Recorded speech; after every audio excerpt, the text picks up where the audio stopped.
நல்லா புரிஞ்சுக்கங்க. ஆசை சரியா தவறான்னு கேட்டீங்கன்னா இதான் விடை.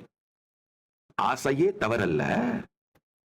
நீங்கள் ஏதோ இல்லாதவர், குறைபட்டவர் என்கின்ற எண்ணத்தில், என்கின்ற மாயையில், என்கின்ற மயக்கத்தில், என்கின்ற தவறான கருத்திலிருந்து தோன்றுமானால் அந்த ஆசை தவறு. நீங்கள் முழுமை. இந்த முழுமை தன்னை மேம்படுத்திக் கொள்ளுகின்றது, விளக்கிக் கொள்ளுகின்றது, விரிவடைகின்றது, தொடர்ந்து விரிவடைகின்றது.